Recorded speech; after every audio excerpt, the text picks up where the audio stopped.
ہم امام حسین کے نام پر رو بھی لیتے ہیں، امام حسین کے نام پر ماتم بھی کر لیتے ہیں، امام حسین کے نام پر لنگر بھی کھا لیتے ہیں، لیکن کوئی کام جو امام حسین نے کیا وہ کرنے کے لیے تیار نہیں ہے۔ کیوں؟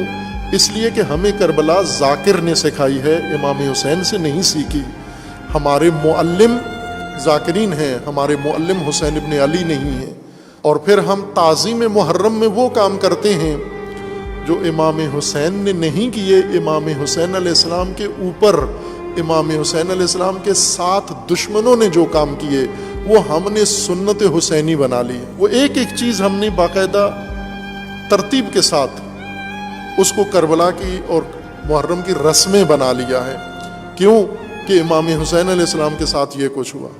آگ لگائی گئی خیموں کو، ہم آگ جلا کے اس میں کودتے ہیں۔ یہ تو آگ امام حسین نے نہیں لگائی، یہ تو بیبیوں نے آگ نہیں لگائی، یہ تو آل رسول نے نہیں لگائی، دشمنوں نے آگ لگائی خیموں کو۔ آپ جب آگ لگاتے ہو کس کی سنت ادا کر رہے ہو؟ امام حسین کی خوش ہوتے ہو؟ امام حسین پہ خنجر چلے، امام حسین پہ تلواریں چلی، امام حسین پہ نیزے چلے، یہ تو نیزے اور تلواریں یہ امام حسین کی سنت نہیں ہے۔ جو امام حسین نے کیا وہ کر کے دکھاؤ، حسینی بنو، پہلا قدم اٹھاؤ، انکار کرو، اپنے زمانے کے یزید کا انکار کرو، معاہدہ نہ کرو اس کے ساتھ، اطاعت نہ کرو اس کی طاغوت کی، ووٹ نہ دو اپنے زمانے کے یزید کو۔ آج یزید اگر ڈھونڈنا ہے آپ نے، جس کو انکار کرنا ہے، وہ حکمران جس کے اندر یہ صفات پائی جاتی ہیں، شراب پیتا ہے،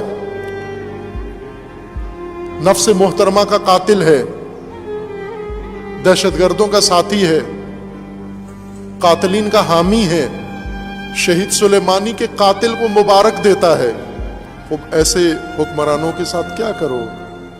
امام حسین اگر ذاکروں سے نہ سنا ہوتا، تاجروں سے نہ سنا ہوتا، حسین ابن علی سے سنا ہوتا تو پہلا کام ان کا انکار کرتے۔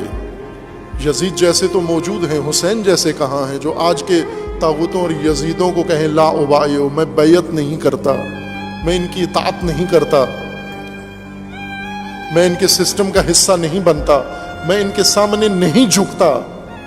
یہ پہلا قدم ہے قیام امام حسین علیہ الصلوۃ والسلام کا۔